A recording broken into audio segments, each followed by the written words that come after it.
مانتاری پارتیجی نرینین ویور بگرین ام کاتت باش کاری اوفیسین آرتی لهولر داخروا لدوکیش داخروا کارمندکانی شنراونتا بازگی دگلو پیانوتون برون با سلیمانی هلوستو رایتو لسر ام هلسو کوتا چی یعنی بوچی اوفیسی کانالک دابخره جامل جمله ام کاتو باش همو کاتکت باش فرمو زور سپاس عزیزم من جمله لسرني جنابه ولخوشي بالرزم رياض فعلا كان موقف هبو برلماني كردستان برامبر شو نسر نوسينجي سرشي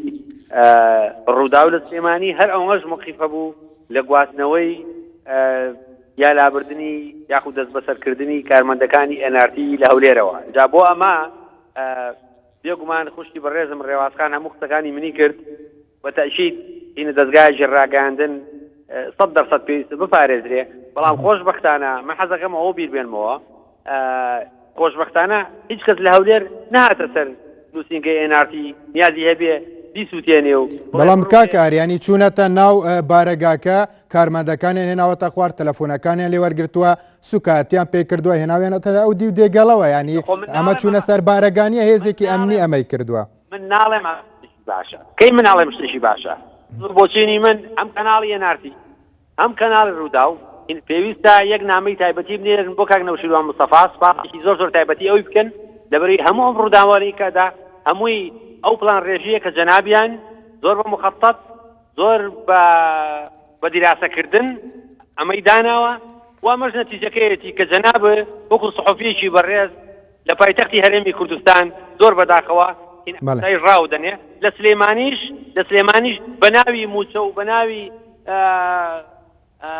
داواکردنی مافی دیموکراسی ئەوە سەر کەناڵی ڕووداو نیازێنێت بەڵێ کاکاری هیچ هەوڵێکە دەن بۆی کە دووبارە کارمەندانی نارتی وەکو فراکسیۆنی پارتی وەکو پارلەمانتارێکی هەوڵێکە دەن بۆ ئەوەی کارمەندانی نارتی بگەڕێنەوە ئۆفیسەکەەوە لە هەمان کاتدا ئۆفیسەکە بکرێتەوە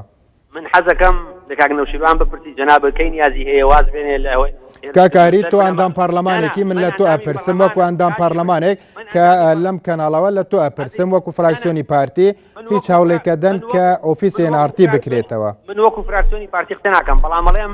لە جەنابەت پرسیاری ئەەکەم معقولە لە هەموو کوردستانە لەو دیێگەڵەوە یەک بنکەی حزبی یەک بارەکەی حزبی هێرشی نەکرێتە سەر بەس بارەکەی پارتی دیموکراتی کوردستان نەبێت کاکاری لێرە من وەڵامی پرسیارەکان نادەمەوە بەڵکو من لەسەر پرسی داخستنی ئۆفیسی نارتی بانگێشمان کردبووی دەمەوێت ڕای جەنابەت هەڵوێستی فراکسیۆنەکەت بزانم لەبەرەوەی تۆ ئەندام پارلەمانی من ڕێی خۆمەڵێم وەکو چۆن ئیدانەی هێرشکردنە سەر نووسینگەی هی کەناڵی ڕووداوەکەین سلێمانی بە هەمان شێوە ئێمەی دانەیەوەکەین کە لە هەولێر کراوە لەبەری کەناڵی ڕاگەیان ئەبێت دوور بخرێتەوە لەوە ئەبێت دوور بخرێتەوە لە مەحمەمەی سیاسی بەڵام ئەو کەسانەشی کە بەرپرسیارن لە مۆضعی کە ئێستا خەڵکی کوردستانی تێکەوتووە و گاڵتە بەعقلی مناڵی ئەم میلەتە ئەکەن مناڵی خەڵکیان بە کوشت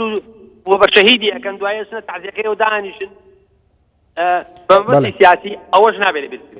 بەڵێ ئاریەرسین پەرلەمانتاری پارتی سوپاس ji bo tevlîbûnate